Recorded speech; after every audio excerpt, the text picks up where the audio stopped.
with me. Come and fly with me. Come and fly with me, fly with me, fly with me. Come and fly with me, come and fly with me. Come and fly with me, come and fly with me. Come and fly with me, come and fly with me. Come and fly with me, fly with me, fly with me.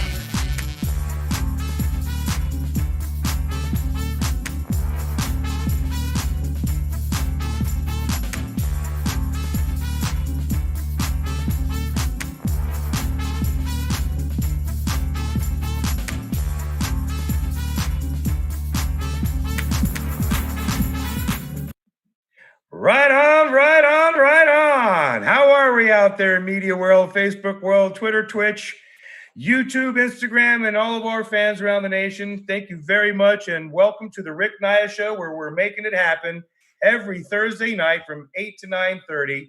And tonight is a real big night. It's a very special night for me, and it should be a special night for many of us across the nation, the world. This is an honor for me to open up on a Monday night. And I want to thank all of you that are out there following and sharing your love. And I also want to thank our last week's guest at CryoCure, one of my primary sponsors and my family in the Canna Arena, supporting revolutionary and disruptive forms of curing cannabis like none other in the world. Thank you very much, Greg and Tracy and everybody at the CryoCure family for joining me last week. Much love to you. A real quick thanks to Circle Sign Works and to Fisher Agencies. I want to thank you guys very much as well for sponsoring up and getting us going. And without further ado, I'm not going to spend a lot of time with sponsors as I usually like to, and share that love as I do. But we'll do that throughout the show. But I'd like to bring a friend of mine to your attention. Not only a friend of mine, but a friend to the Canna Arena, the Canna community, and just an amazing human being at spirit at heart. Trials and tribulations, the ups and downs of life has come and evolved in a way for him that I got to tell you, I love the way I met him. I met this guy at one of my own festivals where he was jockeying and sharing his love and sponsoring and the band of Twiddle. And if you don't know who Twiddle is, please go check them out.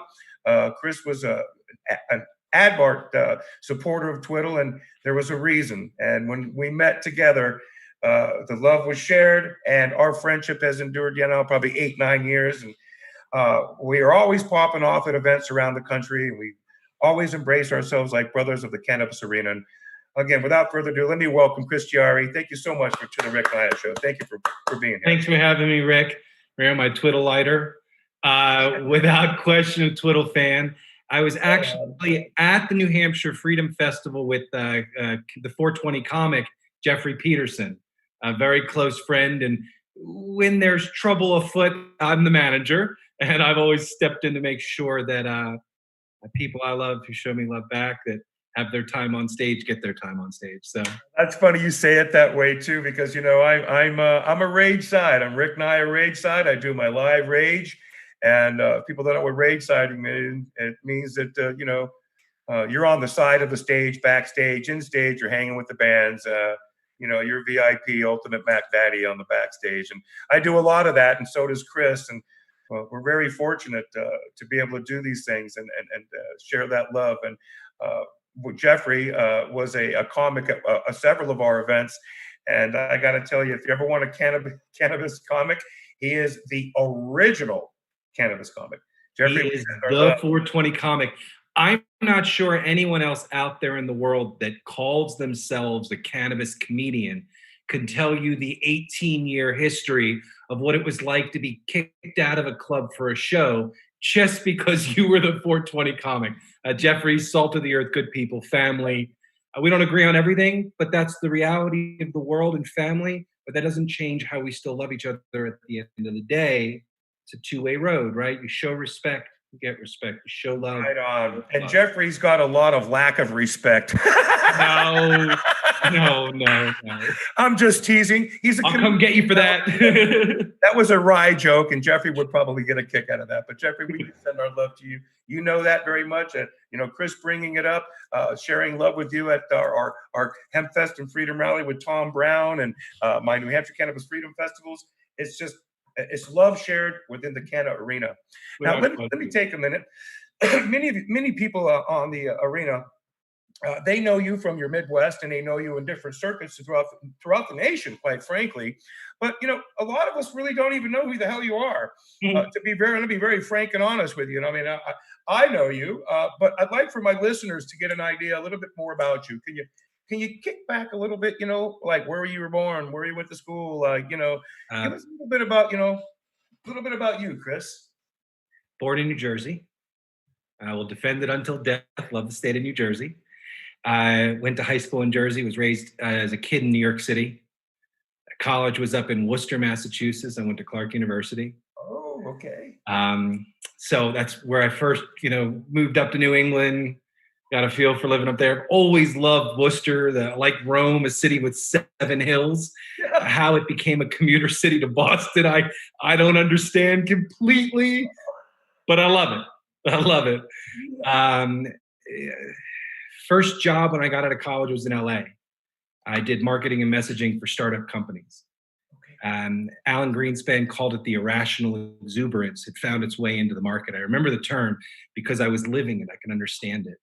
I went from minimum wage jobs, finished college at night, watched my parents struggle with each recession. And when I came out in 97, it was one of the worlds like we're looking at today for young people coming into college right now. They're going to be told there's no opportunities, there's no hope, that the worst economy in the world. But all of our experiences are individual, and the gifts and strengths you have today, use them and realize that the one ingredient that you cannot relate to until you have time under your belt to relate to it is the patience it takes to let life happen sometimes. And let me ask you, I want to jump back to schooling and so forth. Can you tell us what your major were? What was your fancy? What tickled your fancy back then, brother? Besides cannabis, my degree was in economics. Economics. Okay. Minor in history.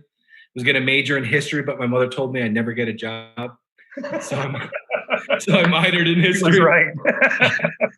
What I didn't tell her till I was about a decade later was I was actually a dual major in history, but I dropped my last class the last day I could so I wouldn't get credit for it. I wanted the information. I didn't need the diploma, right? Piece of paper tells you so much. What you're willing to listen, what you're willing to learn, what you're willing to apply, that's a whole different thing.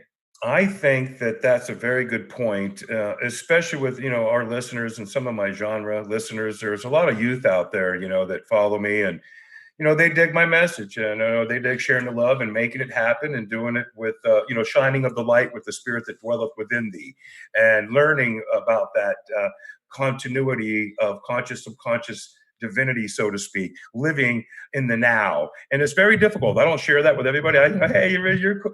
It's one of the most difficult ways of living that exists. But the rewards and the subtlety of the rewards are quite something. And education for me, I come from a highly affluential, educated family. All of my brothers and sisters, and my mother is a professor, a very, very, very educated background. So it's really quite something that you say, education to me, and I share this with my children, is the forefront of what you might lose or might not. There's opportunities out there for people to get their visions and their dreams and aspirations, and with good determination and drive, as you know, we both know. There's one piece to that. I was 19. I was taking the train through Springfield. Remember the Amtrak used to have the smoking car in the back. I was taking the Amtrak train to Philadelphia to go see my grandmother for Thanksgiving in fall of 1992.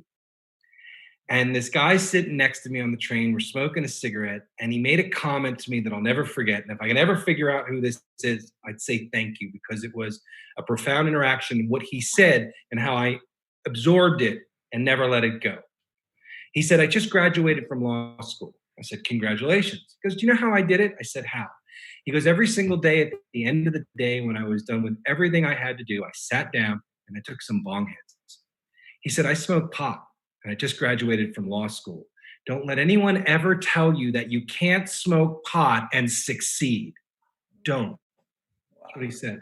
And when was that? What year? In the 90s, you said? 1992. Gee, for heaven's sakes, man, I was already smoking weed for 20 years. I wasn't up to 20 years by that point, but I was a cannabis consumer. I started. I got high the first time at 16. I actually was going to a military school in the Jersey Shore.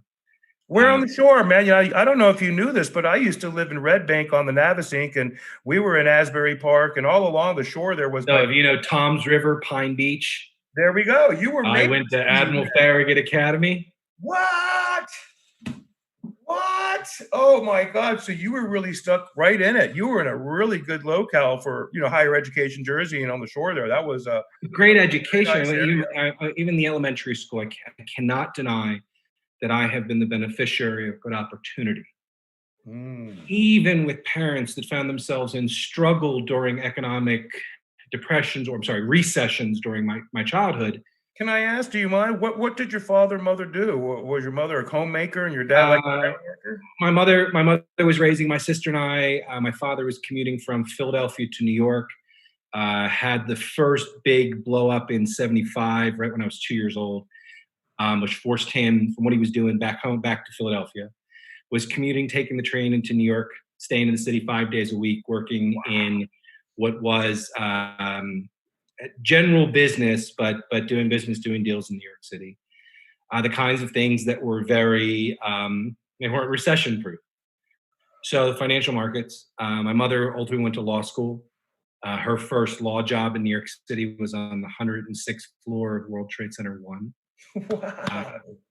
My mother was afraid of heights, which was so funny to be that high up. And I remember getting sick every now and then in first grade, and my mother would take me to work, and I was on the 106th floor of the World Trade Center as a sick kid in the corner on this building that was swaying 3 feet in any direction in the wind. Yeah, you saw the other building get close. You were thinking, look at these things. They look like snakes moving in the wind. So I have that memory. I'm glad I do. And anyway, so yeah, they worked hard. Did you hang out much on the shore at the clubs? Remember the clubs on the shore there in Jersey, brother? Yeah, you ever hear the bamboo? The boo? So yes, I was a kid though. And by the time I was old enough to drink, I was living up north. Not to say I didn't have a beer. So you were the kid that rode the bicycle down. No. We actually lived down near Atlantic City. Ultimately, my parents left New York. We were down in Brigantine, down South Jersey, for a couple of years. Oh, right on. But by then I had moved out and gone on to college. And when everything went south, 92, 93, I started working. I started knocking doors for MassPerg.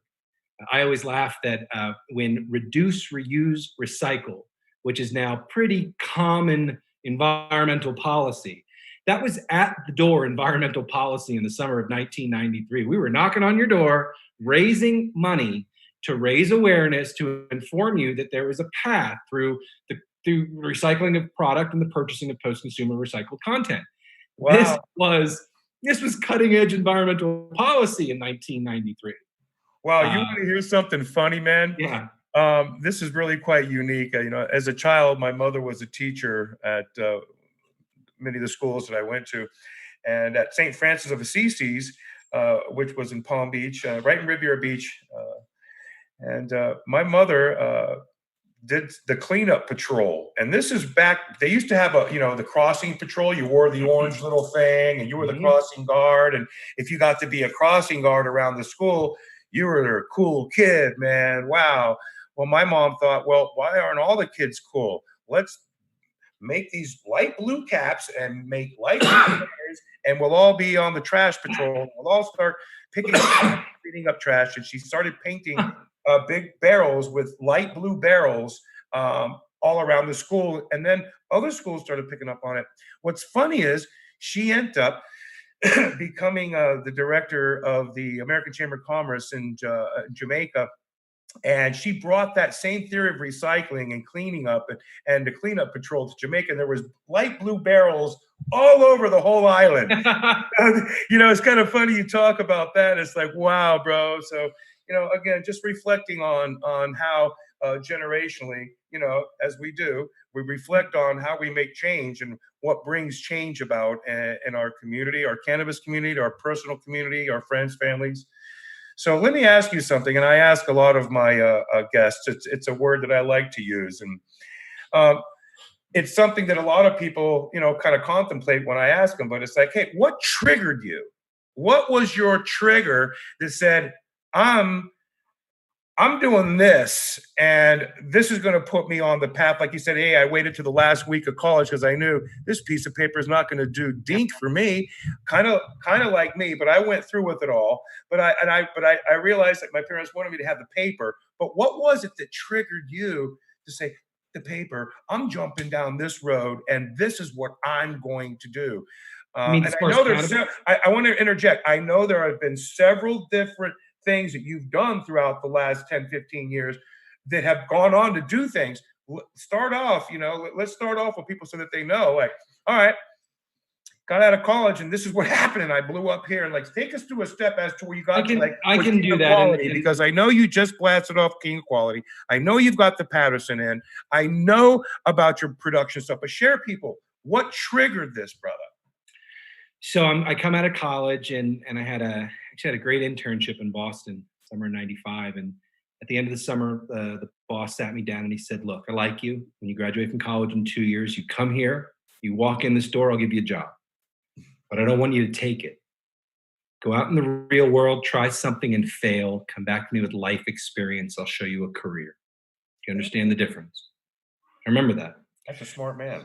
I graduated from college, I could take the risk. Actually started working with a parent who had some good skill, good stuff on the phone, but the computer was the big thing now. On the back side of what we were doing, we needed reports. We needed some substance beyond just a phone conversation. And that was the role I started playing. I got exposed to the capital markets, emerging growth markets, and actually did the marketing and messaging for about a dozen companies. Summer of 2001 was a big summer because I hit a financial milestone I never thought I'd get to, but I also got melanoma. They found a big mole on my back, big enough to have 50 stitches to cut it out. I was 27. Doctor said to me, I wish I could tell you better, but your life expectancy is 5 to 8 years. Don't make long-term plans. I was impressionable. I heard that, it sunk in, I listened to it. I left LA. I was dating this girl for years up in New York City. Would fly down to Florida for work once a month. I was down near the Fort Lauderdale area.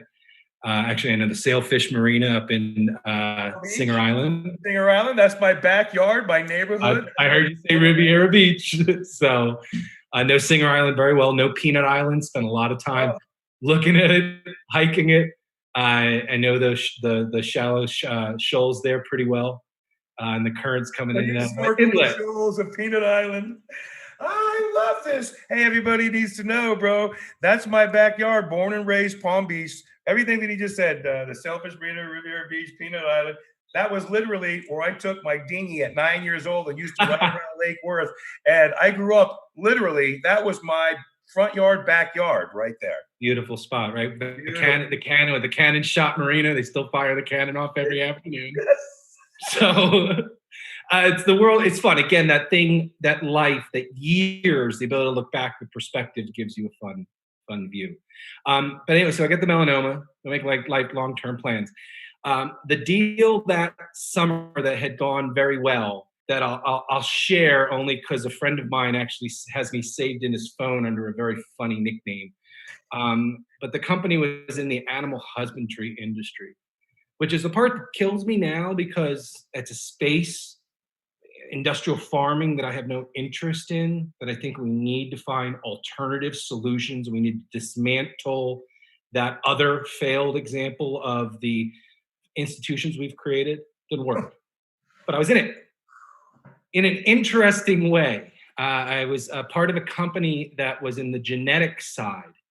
And I was writing the marketing and messaging for a company that collected, packaged, preserved, and shipped pig semen.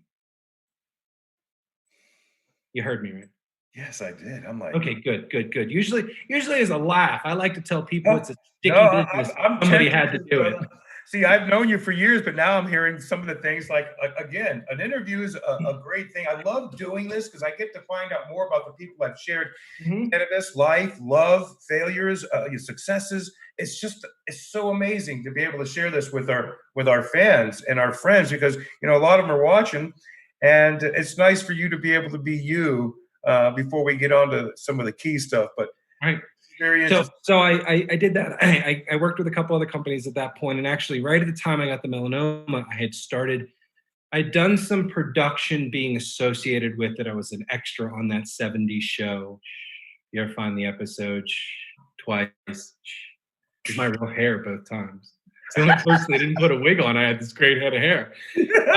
So 2 episodes of that 70s show, and I was taking some acting classes, and what I really wanted to do was build story, both from the side of writing to the side of performance, which is not my strength, to the side of directing, which before you get to the moment here with you and talent trying to build this emotional snippet of life. I have a snippet of life of you on a performance. Yeah, but you have to build a business. And so at the end of the day, a film, like anything, is a business. Ooh. So my experience is building businesses, but usually it's with multi-year visions or time horizons. It takes years for something to come to fruition. And production, sometimes that's true as well, but the execution happens in a very short window. I find that very interesting. You say that.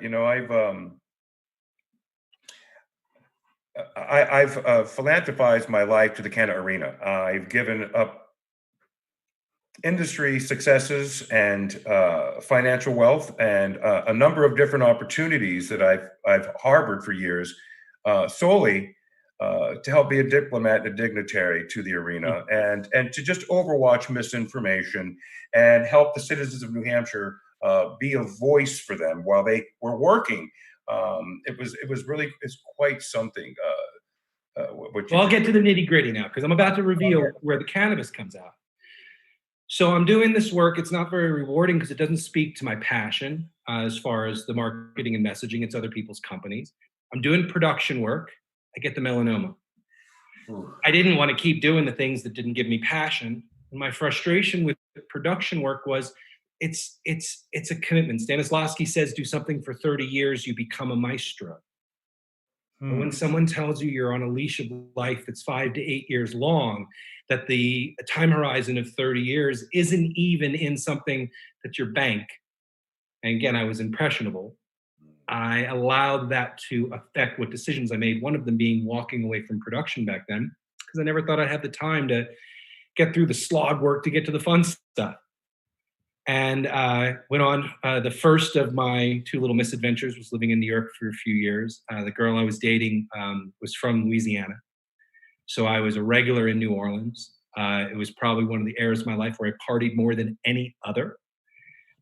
We break up. I'm down in Florida, and there was one big itching thing that I wanted to do, but I didn't think I had time. I wanted to serve. It was something that came out of my grandfather's service in World War II, the ideals of Kennedy, something greater than your own self-interest. To balance the politics, McCain talked about that same thing, to be driven by something greater than your own calling. Yep. And right, wrong, or indifferent, I wanted to run. I wanted to engage that process. Now, I was thin-skinned. I remember my first door I canvassed, it got slammed in my face. I walked down that driveway and I thought to myself, what am I doing? And I walked up to the next door and I knocked on that door. And by the 4th door, I was fine. You were by 20,000 doors later, you get a tough skin. Yep. But I ran for office. Didn't ever reveal that I was a cannabis consumer. I was in South Florida. I was smoking, but I didn't have access to very good weed. It was a challenge to get. I didn't know you, because what I was getting was not good weed. It was almost like the moldy stuff I remember getting in college, that when you took a hit of it, you'd gag. But I had to smoke it because it took so many hours of work to buy that bag. I had to smoke it because I had it. I had to smoke it. I shared it with friends, but we smoked it. I never let it go to waste, but struggled through a couple bad batches of moldy weed. It's horrible. How about this one? How about a little bit of paraquat weed? Back We'll get the paraquat, because paraquat factors into both the shine and tarnish of normal in 1977. Major issue. Everyone wants to say that it was possibly what did or didn't happen with Peter Bourne and Keith Stroop in a back room on New Year's. an issue we actually didn't go into because it didn't tell the story we were trying to tell, but it was paraquat.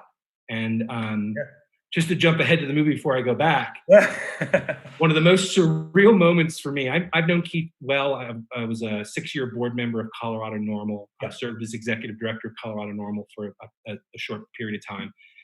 In a number of both Key West and Aspen legal conferences, some extraordinary individuals that have been involved with that organization.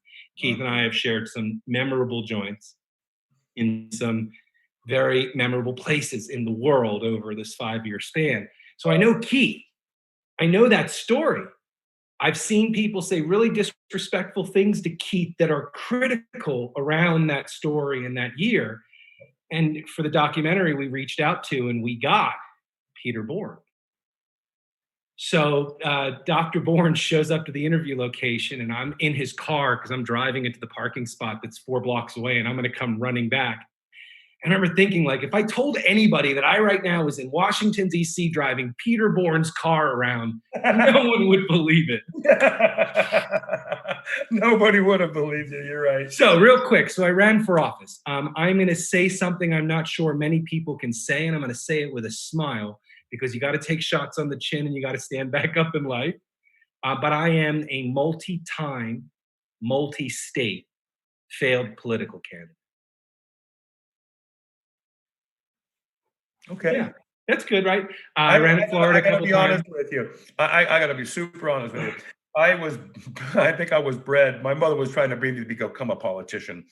And I saw too much going on at those backdoor meetings and just the affluent people, when you get to rub elbows with those kind of people and you grow up with the powerful oligarch children and so forth, believe you me, everything that they're saying now and how crooked and all of this, everything that they say, it's the truth. And I was bred to Florida is worse than many places.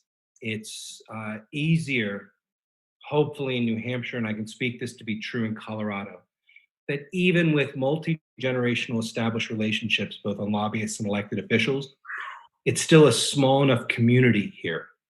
It's still an engaged enough community here that I don't see us struggling in Colorado politics with the same level of mystery and magic that is associated with Florida politics. I'm trying to be tactful.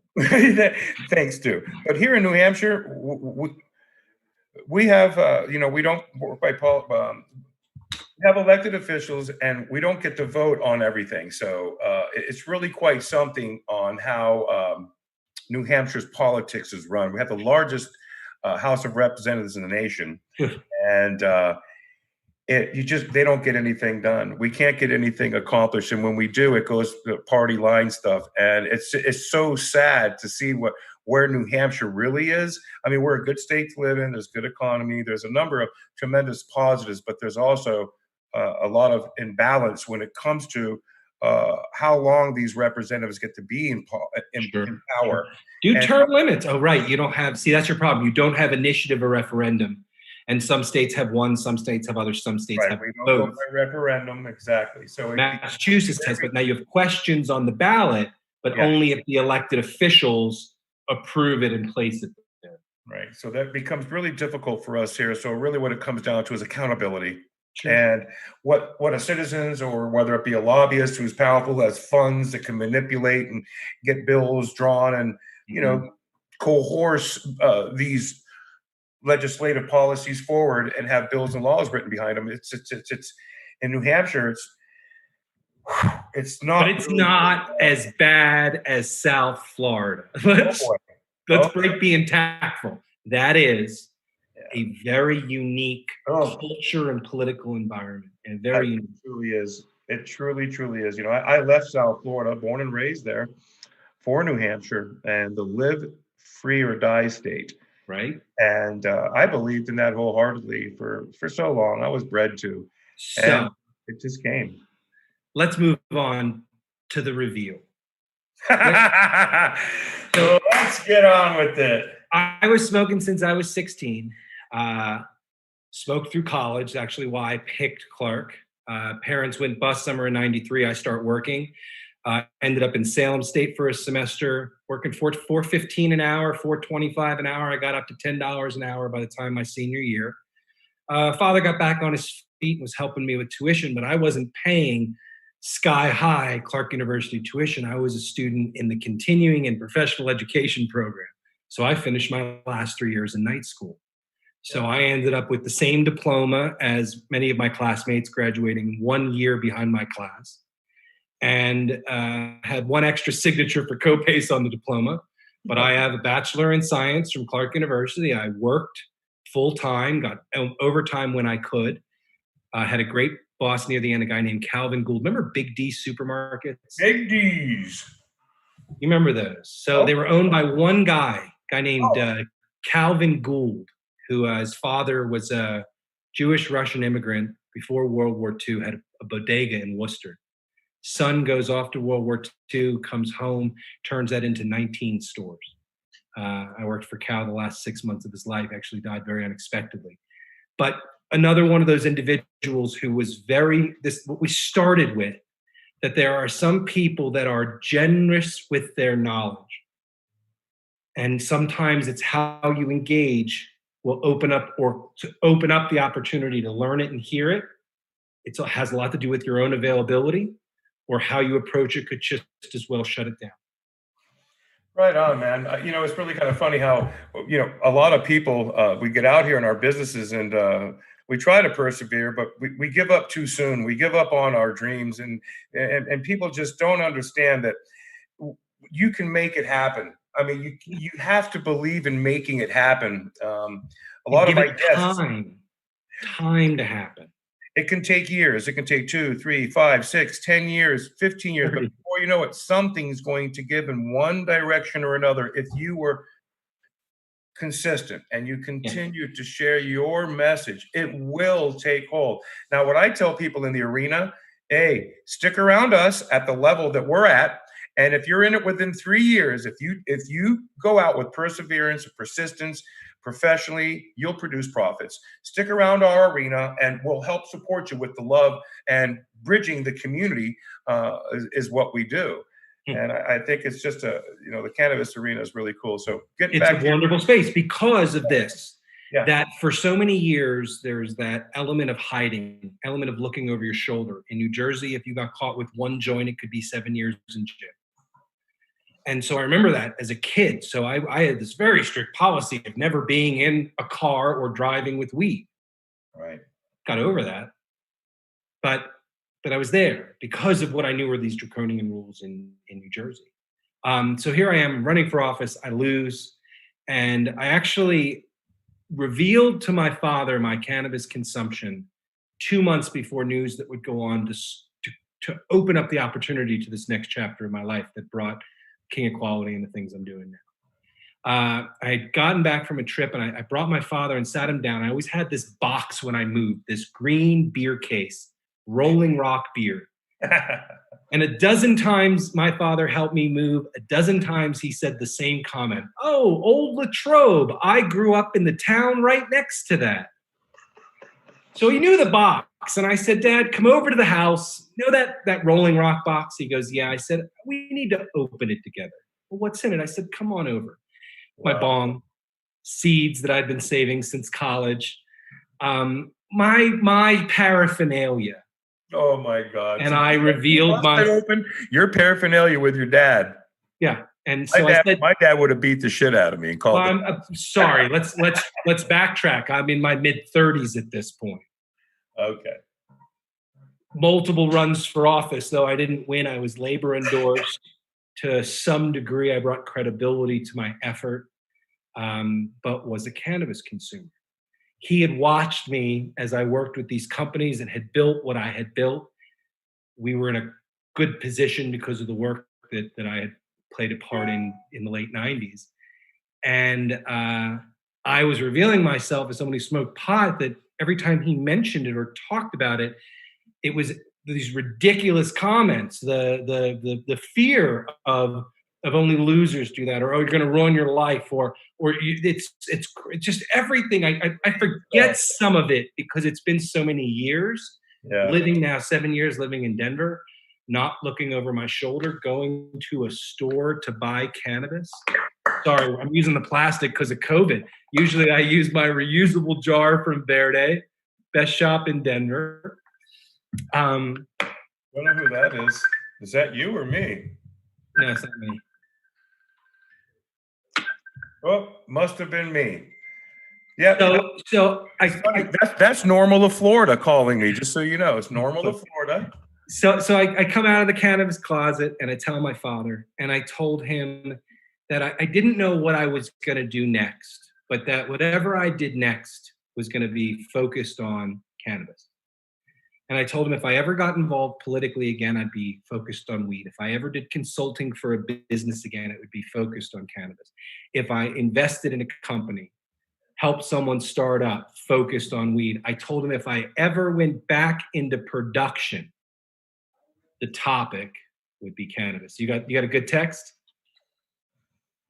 No, I'm not taking no text, brother. I'm listening to you. I'm rifling off a photograph of you because they know you, and they're bombing me like, you're on with Chris Chiari. I'm like, yeah, Florida Normal. Our family is watching. They just want to shout out and send love to you. There's some really great organizers in Florida Normal. I'm Aaron Goldstein, William Medina, Mike Minardi, Chris Sunshine. Oh boy, I know my family down there. I'm sorry I wasn't more vocal when I was politically engaged in Florida, but again, it was still a major stigma. I will say this though, my last run for office was Denver City Council 5 years ago. In that race, I was the labor endorsed candidate out of 5. I'm proud of that. I earned AFL-CIO, Denver Area Labor Federation, and the SCIU endorsement. I was also Normal endorsed in that election, which I was proud of. And rest his soul, Michael Kennedy. So Michael Kennedy is in Denver on 4/20, what was that, 2015 or 2014. I'm running for city council, 2015. I'm running for city council. When he finds out I'm running, he hugs me. I give him a flyer. He walks off. Not 2 hours later, he has the slip and fall that led to the hospital visit, that led to the discovery of terminal leukemia. Michael goes back to the office 3 weeks later, and one of the very first things he does is writes a $1,000 max limit contribution from Trans High Corporation, New York, to my political campaign. Wow. I've been told there are not too many political donations made by High Times over the years. So I'm proud that I was legitimate in my candidacy with a labor endorsement, and was also Normal endorsed, which is a process, of course, in earning the Normal board support. But to have earned Michael's support and to have had to disclose proudly THC Corp, Trans High Corp, the parent company of High Times Magazine for many, many, many years. Yeah. That is by far, I actually have a photocopy of that check on my refrigerator. It's my favorite political contribution ever. But enough of running. So awesome. So I tell my father whatever I do next is going to be cannabis, and I actually said I'm going to start with marketing and messaging. And about a month later, I go to the dermatologist. It had been a decade by that point. I've had 74 moles cut off in my life now. Wow. Some have been abnormal, but nothing has ever been melanoma, again, except for the one on my back. And I don't know if you knew this, Chris. I had one the size of my head. Oh. You can maybe see it. See the size of that? It was on there it was probably that thick. It looked like a black piece of tar on my head. And a friend of mine saw it through my black hair at the time, and he goes, dude, what's that?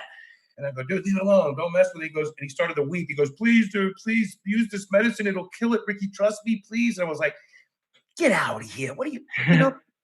And then he really wept. And his wife looked at me like, Rick, please. Wow, you guys are serious. I'm like, oh, okay, I'll do it.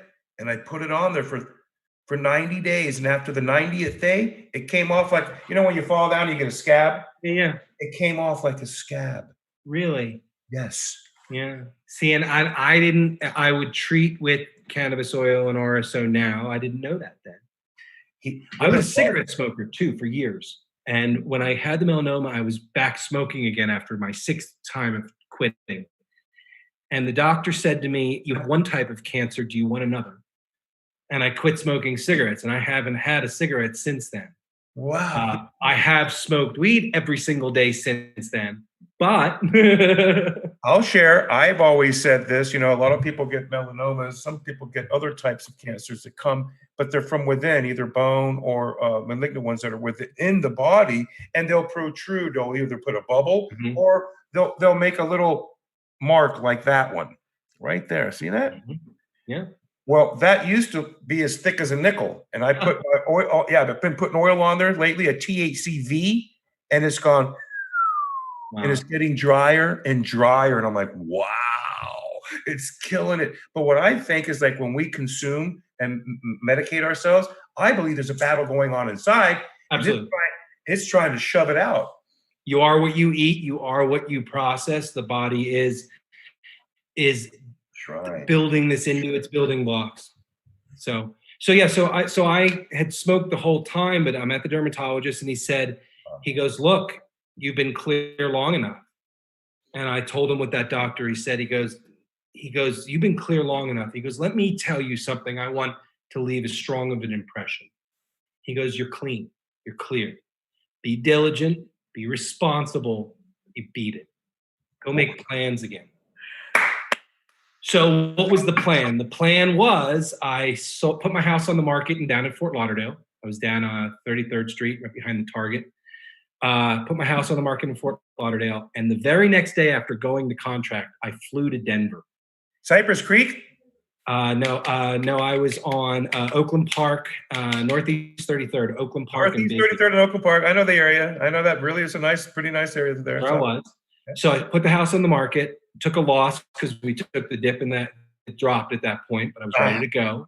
Yeah. And took the loss and flew to Denver the very next day. And the intention was to look at this old abandoned house that looked like a red castle that was sitting there abandoned for about 8 years at that point. And I walked up to that house at 10:30 at night, day after going to contract, 27 days from having the money freed up to come out to Denver and buy this thing. And I walked up on what is now the Patterson Inn a decade ago. And I looked at the house and I said, I want to turn you into a marijuana bed and breakfast. Second most haunted hotel in Colorado. Ghost on the second floor said to me, get off the effing grass. Clear as day. But that house, that castle, that 2 weeks later, someone else bought it. I missed out on it. But that castle inspired the king of clubs, Alexander the Great. All 4 cards in a deck of cards, all the kings represent an historical figure, and the king of clubs is Alexander the Great.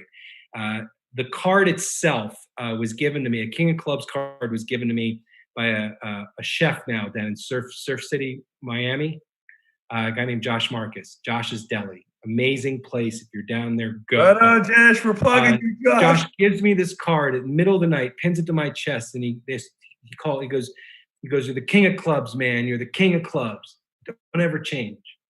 That card was in my suit pocket during all of my runs for office. Didn't win, but so years later, I look up the meaning of Alexander the Great as the card is symbolism. And the nuts and bolts of it is Alexander was very self-deprecating.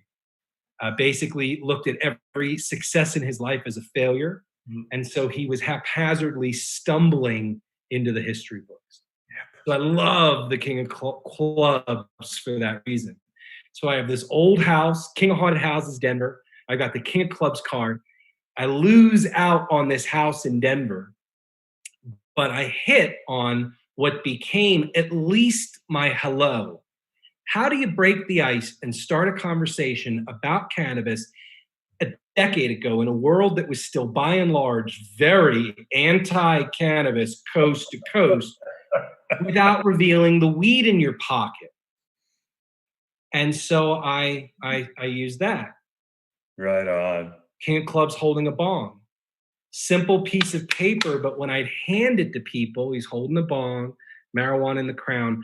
You see one of the 5 marijuana references, flip it up, there's 10. Once you see one, what are we talking about? And once you see 3 of them, marketing would say you're starting to lock in an impression. And so I wanted to start conversations. I wanted to be honest. I didn't care if you were pro-weed or anti-weed. I wanted to know where you were on weed. So I gave you that.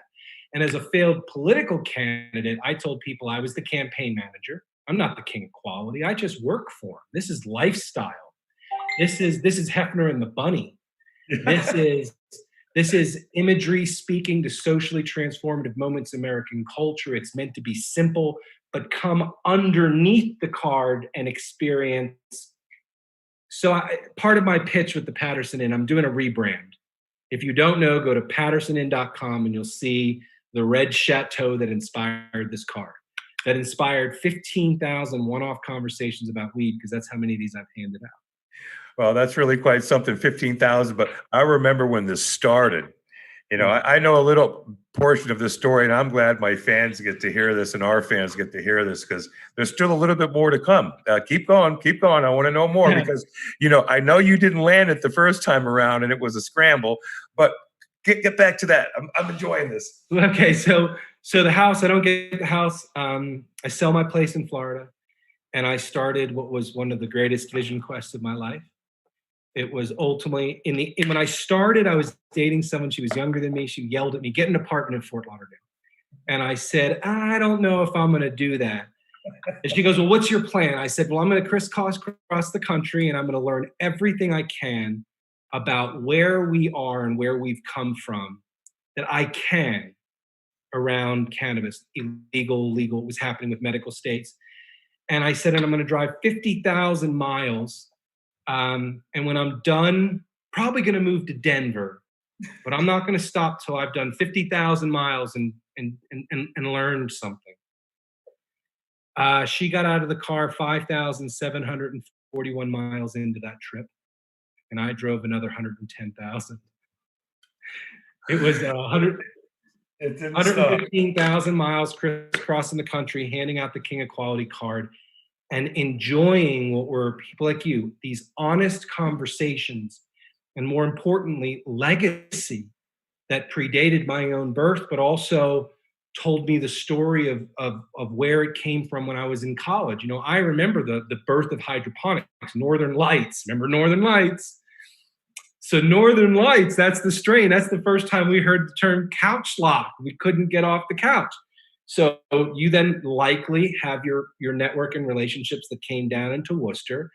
And very likely, because what I've learned is just how close 6 degrees of Kevin nothing, okay? But I wanted to meet people that took risks beyond risks that I would take. Now, I'm going to tell you what I did only because I only talk about the things I'll never do again. It's not my business. A lot of this isn't my business. I'm a consumer. Okay, I'm not going to lie. That's what I am. I'm a consumer. I'm going to roll up another joint right now and be a consumer. Please do. But I knew that if I was going to invest my life and effort into what was becoming legal cannabis anywhere, I almost had a responsibility to the legacy that so many of you were involved in, to at least take a risk. I didn't put skin in the game. I took a risk. I've traveled many places, probably with more than I should have, but it was always for personal consumption. It was always to take care of friends. The motto of King of Quality is know the best and share your knowledge. So I wasn't getting moldy weed anymore. And I went back in this trip and went and saw everyone I ever gave a hit of moldy weed to. I said, "I'm sorry." And I pulled a jar out of my bag. All right. Got them high. Oh, man. Right. And I did this. It was like the 12-step program of being sorry for anyone you smoked that was shitty weed. Honestly, and I can't lie, I sold one bag. Guy stiffed me for $10. I looked in the mirror. I said, "Am I going to chase down everyone who stiffs me for $10? It's not my business. It's not my business." I like that we're getting to a place, and it still gives me joy every time I walk into a store and buy. Because when I went to my dealer friend, I bought what he had. I bought a bag of weed. And now I walk into a store and I ask for an experience. Right. And they can provide me a strain that fits that experience. And that It's like one of the best favorite parts about what's going on. You know, Chris, it's really quite something the way you said that. I spent, the better part of 35, 40 years, just talking about cannabis. And, people would look at me like they'd step 5 feet back and 10 feet away. And no way. And here I was. I didn't have long hair. I didn't, there's none of this. But I spoke about it eloquently and I defended cannabis, like a Robin Hood of cannabis for so long that, Yes. like you said, when we first took the stage and we first started going on the state house steps with bullhorns and smoking these joints and blunts and bong. We were aching for them to come out and arrest us, but yet they didn't. They allowed us to voice ourselves. And that's what got us smart. We started getting, well, they're listening, they're letting us, let's take it to them in a bill. Let's find a representative willing to take our bill. We'll write it, we'll give it to them and see if they agree with it and maybe make a few changes and we'll see what happens. And that's what we did by sharing love. Not just, love of want, but love of humanity, love of social justice. And that's what's kind of leading me to this next little topic. I got a half an hour left and we got to get to the movie still. That's what I'm getting at. And it's like, you and I both know, we're both very stalwart activists within this industry. And you and I both know how difficult it is. And, your friends and my friends are all one, really, because we've been driving a message that is the same. So I wanted to ask a little bit about, the film that you produced and who the producers and the feature documentary is. I know that Keith is in it. I know that Ethan Nadelman's in it. Yep. I know that Jack Cole's in it, and a number of the different drug czars. Dan Baum is another one of the anti. But you have. Well, no, Dan Baum's not anti. Dan Baum is the Atlantic Weekly journalist that got Ehrlichman, who is Nixon's guy. Very famously say in an interview, and Dan has shared this comment in print thousands of times. This is the first time he's ever said it on camera. And it's that Nixon was very specific. Look, the Black community and the radical left were seen as oppositions, political opponents of Richard Nixon. He saw them as his political opponents. He saw a world in chaos and promised law and order and a stiff hand. And what they couldn't do at the federal government was restrict any of our rights to talk about what we think is important. But what they realized was that if they could criminalize something you put in your mouth, a joint, that felony restricted your voice for the rest of your life in some states. That was their goal. And Ehrlichman says this. That's who Dan Baum was. And getting him on camera, just a rich knowledge base on this, because he's very thorough as far as his journalism and what he's written about and how he wrote this book, Smoke and Mirrors, which dug into what became drug policy in the 60s and 70s. But go ahead, you ask a question. Well, I don't think it's so much about questions. What I'm doing, because we have a lot of fans. I just decided, let me go look at the page, for Christ's sake. I'm so entertained by your conversation. I'll just tell you, Public Enemy #1. Look at our poster. It is in the blue section where the stars are, president's faces. In the bars, it's marijuana and cocaine. The hands behind the prison bars are the hands of a Black man, because if we look honestly at where we are today in America, if you look at a documentary like 13th that dove into the subject, if you read a book, The New Jim Crow, that drug policy became an extension of tools to restrict political participation and, by and large, restrict economic participation by ruining people's lives around a relatively benign act like possessing or smoking cannabis. A non-violent act. The white kid on the train, graduate with the law school degree, told the white kid on the train in his first year of college, don't let anyone ever tell you that you can't be successful and smoke weed. Let's go back. That statement in itself is privilege. The fact that it was true for him, it proved true for me. but by and large has not proven true. Yeah, I want to interject now because I'm one of those earlier ones. You know, I can honestly say that I lived through the Nixon generation and there was no after, and I got to see it all firsthand, literally in Palm Beach County. Where I mean, you want to talk about racism, and the last state in our union, our nation, to separate apartheidism was South Florida. I don't know if people knew that, but it's a fact. It wasn't Alabama and Mississippi. It was South Florida. And if you go down there, you can almost feel it in the air when you're walking around. Still, the heavy disposition is carried in the that lowest southern Bible Belt. It's quite something. And what I did learn throughout the years was as the older generation of minorities started growing up after having, the slavery and the Hispanics and the blacks, the browns, the Japanese, Chinese, all of us. There's a lot of us that came in here. Even the Irish came in getting their asses handed to them. So just understand, what we're looking at, and I don't like to get too political. I always avoid political conflict discussions or this thing about George Floyd. And I love, I'm a minority. I'm Cuban. I'm a brownie, number one. Number two, my family is married and has interracial family members now in our families and children. I have a complete array of all types of personal choice family members in our lives now here in the last 25, 30 years. But prior to that, everybody was. It wasn't you, me, or anybody else, but it was like liberal people, hippies, and people who were the ones cutting an edge about stop the violence, share your love. Everybody's one. We are equal.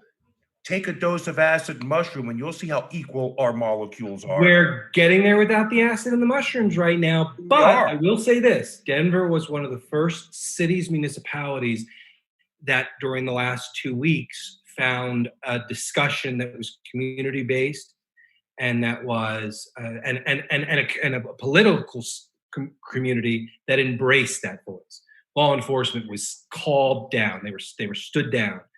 And that's because I think likely has something to do with us decriminalizing mushrooms 2 years ago. Yeah, well, like in Washington, they did it. Oregon, this is going all around. MAPS, the Multi-Association of Psychedelic Studies, they were granted millions of dollars from the federal government to do these studies, and these studies came back very conclusive. And as of today, I read how now it's undeniable how mushrooms and controlled psychedelics helps people with post-traumatic stress disorder and depressions, and not just for a minute. One dose can last for up to 5 years, they're saying. Mushrooms won because of the valid science that's happening around it right now, and psilocybin as a psychiatric, which is where it started, at least in the pharmacopoeia.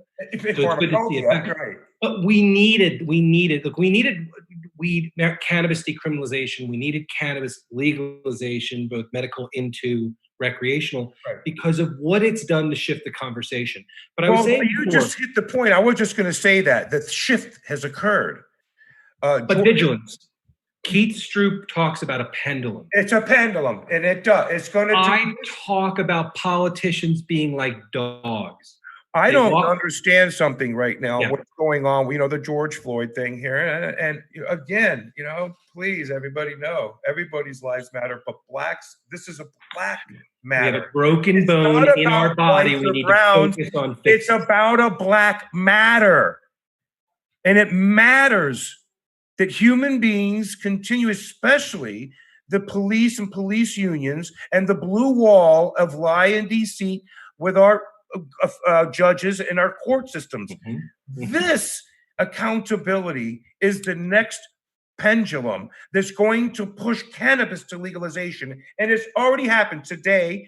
Booker and a few of the others down the feds, they're already dropping legislation down to say enough of it, enough. We're going to need, if not this November, more election cycles, not for a change in a particular party, but for the continued development of opinion across the political spectrum.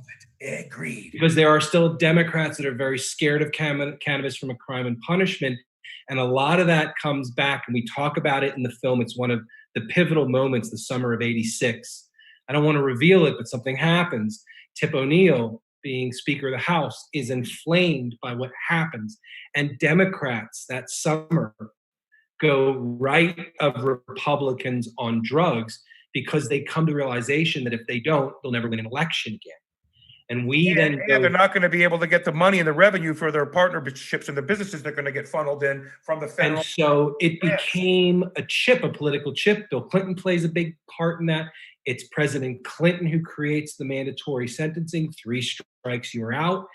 It's Clinton who pushes what became one of the biggest feeders to the for-profit prison industrial system. That is another element of this. But the film goes into that. And I'm going to tell you what it was inspired by. I watched a documentary called 13. I highly recommend watching the documentary. It's on Netflix right now, free. 13. It goes into this question of what is the 13th Amendment? And it comes out at a time that in Colorado, the language of slavery and involuntary servitude exists in the United States Constitution. And slavery is still legal in America in instances of incarceration. Very specific to incarceration. And that language appears in state charters and state constitutions across America, including Colorado. We've stripped it out in 2018, but in 2016, when this film first came out, it was voted down, and Colorado retained slavery and involuntary servitude in our Constitution. Thankfully, we fixed the language and it's removed. But that reality, that legacy, that the injustice is inherent at the core of America, and I'm not even getting to the first planting of the flag and the stealing of land from Native people, and that's a whole other conversation. We're talking about the impact on Black Chris, America. it's really something else that your movie's coming out at a time like this, dude. It's like, oh my God, my distributor, if they charge me for the chaos they've caused in America for their marketing campaign, I don't know if I'm ever going to make $1 back. This movie, I want everybody out there in our fan bases and anybody in the media world that's watching the show or gets to watch the show, please do yourself a favor. If you believe in George Floyd and you believe in, Black Lives Matter, or if every life matters or anything matters, do you want to know how it really got kicked off and what triggered all of this to the extent that why we're at where we're at? Public Enemy #1. You need to get this video. You need to read the book. You need to learn why Chris devoted so much time with some of the most famous. I mean, look at Ice-T. Ice-T came on the project and lent his voice. Just someone who's been involved in culture, but also he says it. He smoked weed. He never smoked weed. He sold it. Yep, he sold it.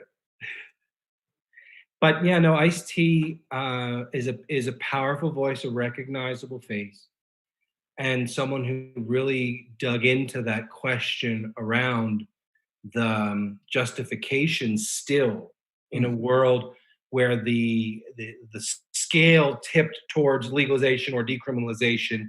It at least has tipped all the way in some places, but enough everywhere else that over incarceration for drug crimes, especially marijuana crimes, it's still going on. I think it's over 600,000 people still being arrested in America. Don't drive through Nebraska with a Colorado tag, they say. Yeah. We still have this stigma. So we're not there yet. We're not done yet. And most of the people being arrested are still Black and brown Americans. Yeah, the discrepancy in the percentages there is just quite mind-boggling. Now, I here in New Hampshire, I hate to say we're not that diverse of a state. We don't have a large minority. In fact, probably 15 years ago, when the Clintons and the administration started bringing people in and distribute them, the immigrants to different places around the country, that Concord, New Hampshire, Manchester, Nashua, and a few of the cities in New Hampshire started bringing them in because they were forced to through funds that these senators that went to Washington said, yeah, we'll take that $50 million and we'll give it to these immigrants to get jobs and we'll help them get reestablished and we'll fund them and that kind of a thing.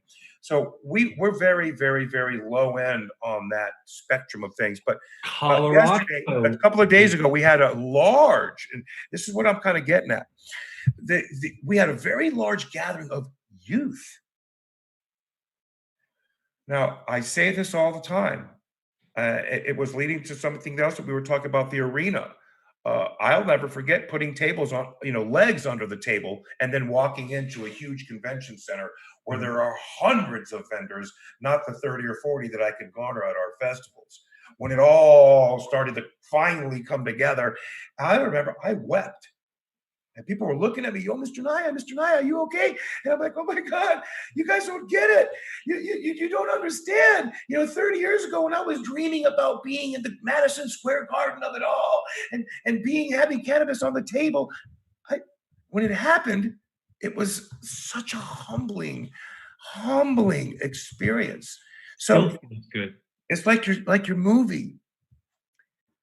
I'm humbled by it. You're my friend. We've been friends for several years. It's like I said, it's like when you put the joint out, we light it back up the minute we see each other. It's like, yeah, brother, it doesn't stop. And for you to reach out and say, Ricky, we need to get this out there. It's like, yes, we do. It's like you said, it's nothing to do with you, but it's like the card. It's like you've got there's something about why this movie's coming out now. And I want everybody listening, please share the link, go watch this. Educate yourself and share this with the Black community. Share this with the brown community. Share this with the minority community. Let them know why and inspire them to step up and make changes at the elected levels and hold these officials accountable. And if you can't find the people that go down there like me and say, Mr. Naya, could you read this letter for me? Absolutely, I'll go down there and speak on your behalf.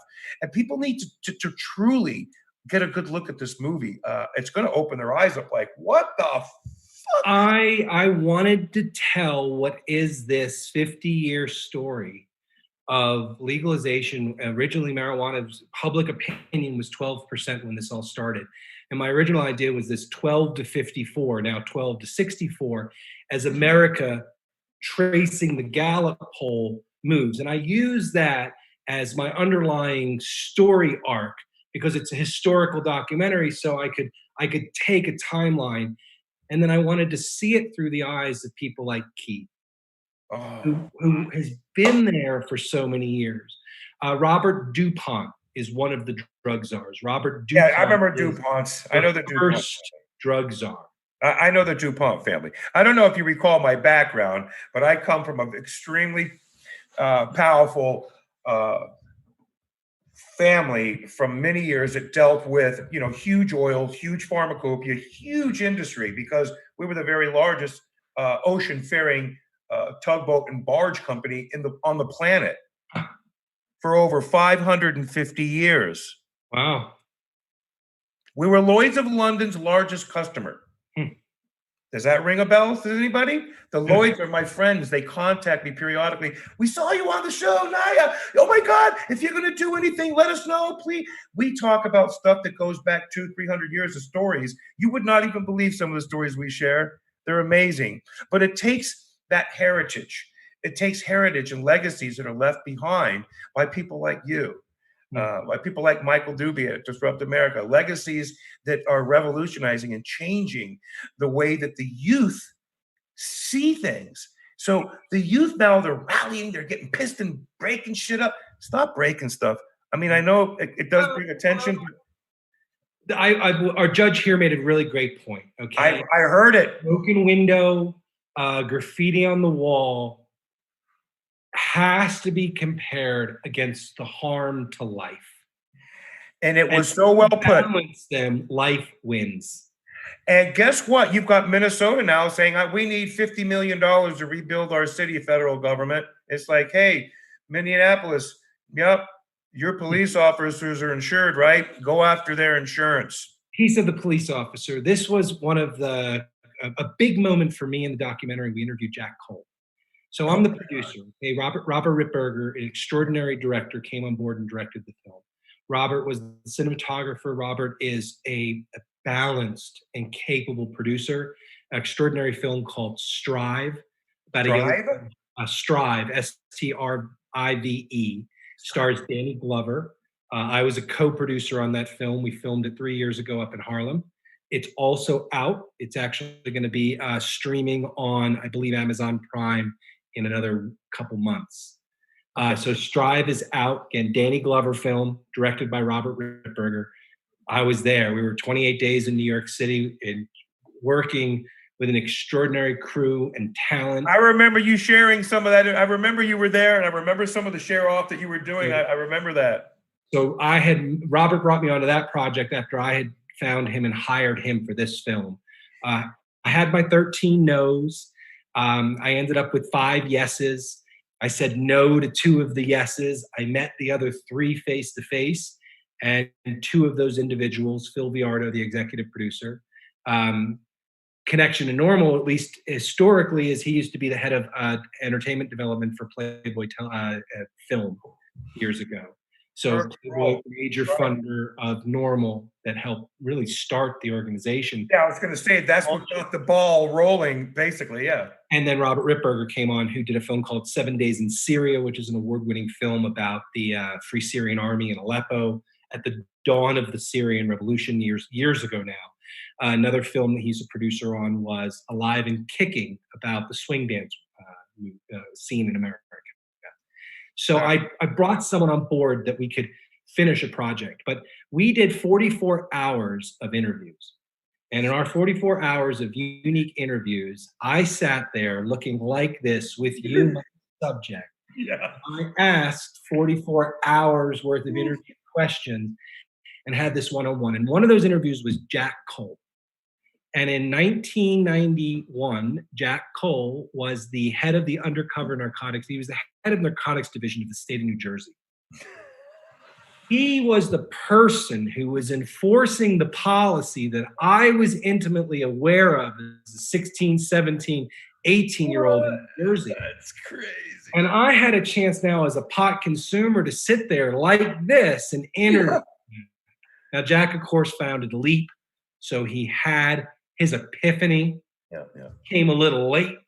I remember saying to him, I said, Jack, when did you have the epiphany? He said it was 1972, and I realized the harm of the arrest was worse than the crime of handing me the joint. And I said, what did you do? How much longer did you stay on the job? Wow. 19 years, he said. I rose to be the head of the division. All right, listen, I got 10 minutes. All right. Public Enemy #1. It's available on iTunes, Apple TV. It releases tonight at midnight. So if you buy a pre-order copy, it's $6.99 for standard or high def. Just get the high def. You'll have it when you wake up tomorrow morning. Please buy a copy. It's also available on Blu-ray from either Target, believe it or not, and Amazon. So you can order it online on Blu-ray from Target and Amazon. The distribution was through Gravitas. This is a big company. I'm proud that they took on this project. I'm proud that I say thank you. That's a big mark right there for it too. So we will see where we're at tomorrow. Of course, people, please start buying it. Depending on how we do over the next 60 to 90 days, we'll let you know where we end up. It's likely going to be on a streaming service. You'll still have to rent it for a couple months, but we should be hopefully on-demand streaming, depending on how well we do over the next couple months, by end of this year. So I got to tell you, this is one book and one movie that I books coming, movies out. Right, the movie's out, but you guys have to know that are out there. A lot of people know me. That those of you that know, you need to know that those that do know me know why I'm saying this. This is a book that the All Matters documentary, Black Lives. This is something that even the founder of Black Lives Matters and all of their top people, their management people, and so forth, they need to get a look at this. And it's basically going to be a white glove to them. Like it's going to go whack, whack, whack. Wake up, go after this now. And they need to see drug policy. And it's powerful. We're having that conversation. We're at 64%. Even in Alabama, they have their medical marijuana. Even in Louisiana, they now have medical marijuana. Florida became the first in the South. Medical, likely, at least the public opinion is there for recreational. Oh, absolutely. Get it on the ballot. Can the political will finally get there? Well, in Florida, they'll have a little difficulty because of the level of corruption that big pharma and the huge corporations that put the lobbyists in to acquiesce their bills in a space that kind of said it's going to control it. And I think what's going to happen now, due to what's happening with George Floyd and all these things, I think that the nation, it's a must. Yeah. It's enough of the farce, enough of the lie, enough of the continued deceit, enough of the imprisonment, enough is enough. Let's go further. Enough of the false imprisonment for crimes that one individual didn't commit, but they fit enough of a profile to satisfy a collar. Jack talked about it. It was called salting. To salt a perp was to drop the bag of drugs in the back of the car. Oh my God. It out of the pocket, it was already in your hand. Yeah, they have video clips of these things. They bust cops all the time. That's been going on. They actually busted a guy, I think it was either in Georgia or Mississippi, Alabama, somewhere around there, that busted like 751 people throughout his tenure. Yeah. And they caught him and they dropped every charge, everybody that he did, and he was done. But where did all these tanks come from? All these tanks come from two places. One, the wars around the world that we keep engaging in, and the equipment that we keep making in order to do that becomes surplus and comes home. But civil asset forfeiture, and there's one police officer in an archive clip, and he goes, we call them pennies from heaven. He goes, it's the dollars we use for the things we really want. A toy, like a tank. Yep. Local police departments should not have tanks. No, in fact, I think a lot of the word that's coming out now is de-policing the police, like getting rid of police and letting not social justice. Of course, there won't be hey, let's go kill that guy because he shot that guy. No, not like that, but stripping them of their weaponries or limiting them to the type of violence that they can go after people for. Investigating murders and catching murderers. Investigating rapists and locking up rapists. Minnesota had I think it was over 5,000 cases of rape that have been sitting on their desk for like 20 or 30 years. They haven't done nothing with and they've had thousands of drug collars a week across that state. The failure to focus on crime and focus on easy dollars, and you'll see when you watch the documentary Public Enemy #1 coming out tonight, that there's two big waves of expansion of federal dollars, once under Nixon and then again under Reagan, that become these huge influxes that develop these police divisions that become drug division specific. And some of the most egregious crimes against people perpetrated by public servants, through peace officers, has not come from people that are truly looking to keep their neighbors and communities safe.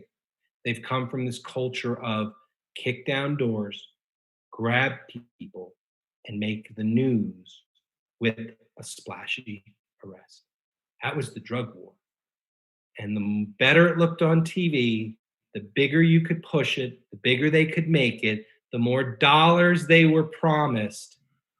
And then we'll have our buddies at the CIA dump all the heroin and cocaine into the country and funnel that through with trades of weapons and funds to the cartels, and then have our inner cities continue creating children that are getting ready to go to prison. It's basically let's get them born to get a social security number so that we can keep them in these communities and keep them in our prison systems locked down. I have a close friend in New York who lives in city housing and NYCHA housing, who did some time for a crime he committed many years ago, and he said that the way we were told that our lives didn't extend 3 blocks past our door because that was a different city up in New York, up in Harlem, that he felt he was being groomed for incarceration, that it became a state of mind that was, let's talk about institutional.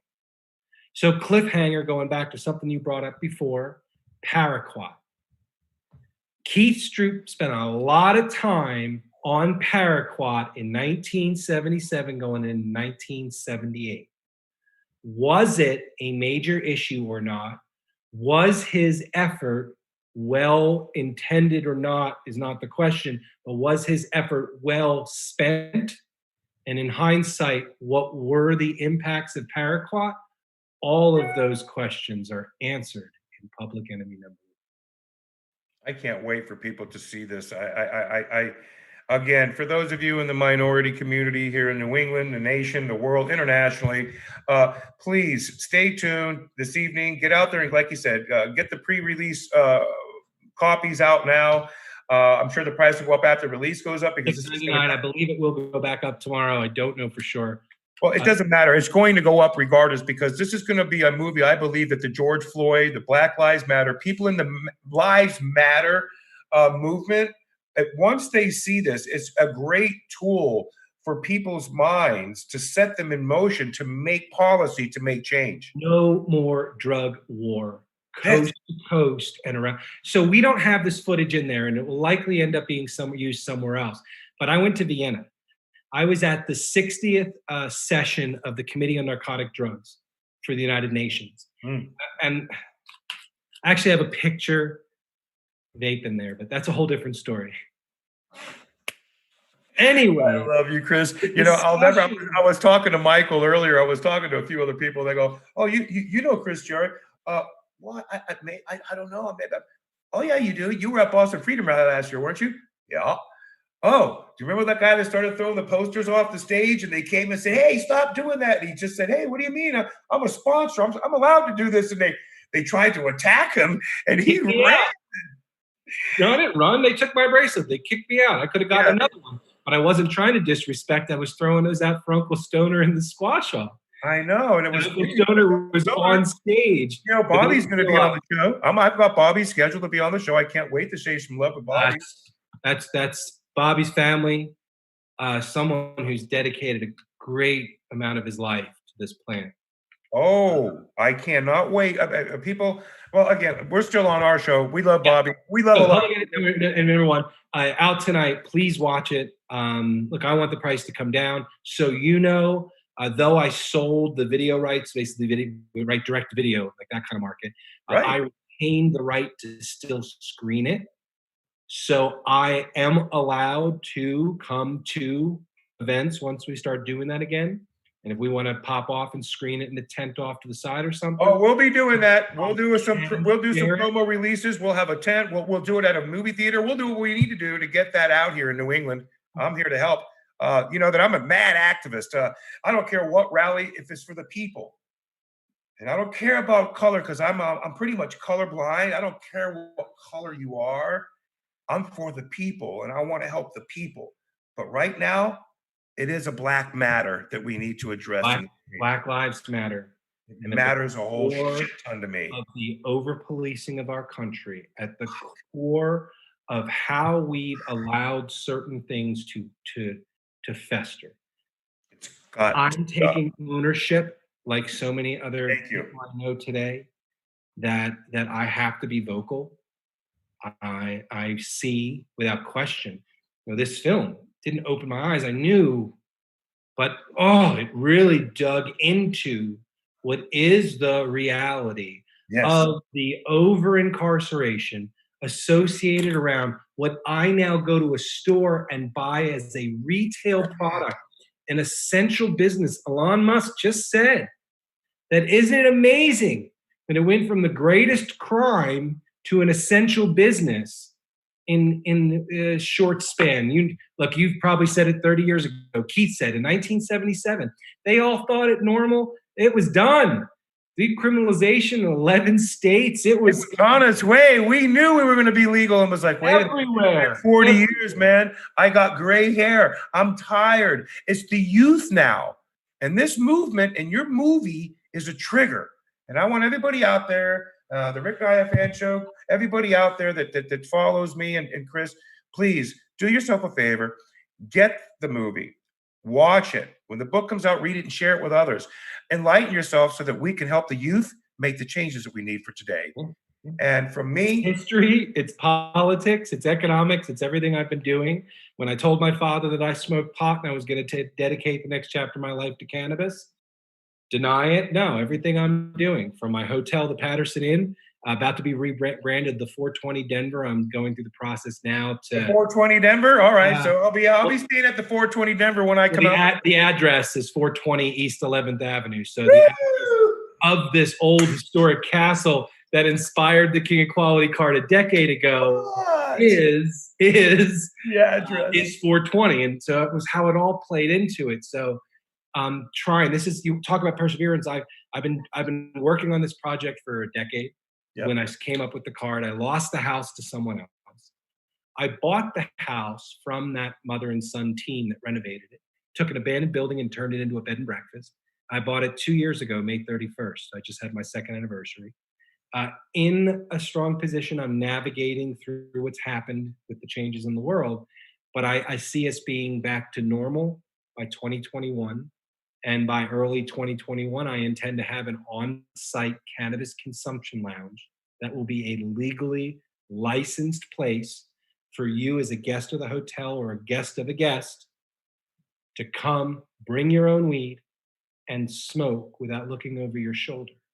That's awesome. We're still not you have some of my cannabis there at your little dispensary there. We'll make that happen. I got a lot of big news coming this week and next week.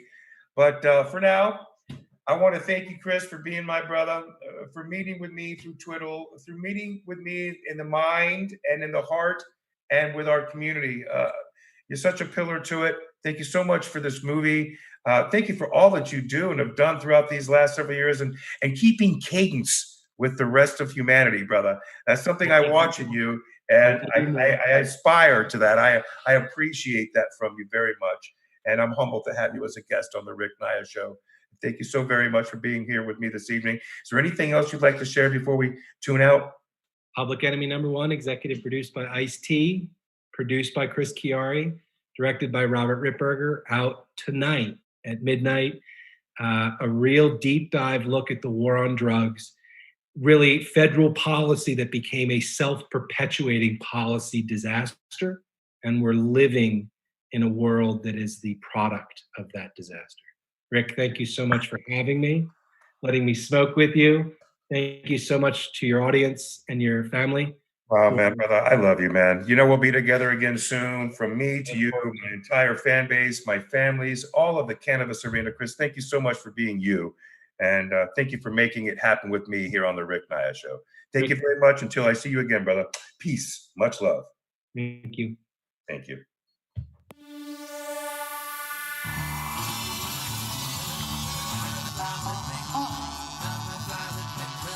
Come and fly with me, fly with me, come and fly with me, fly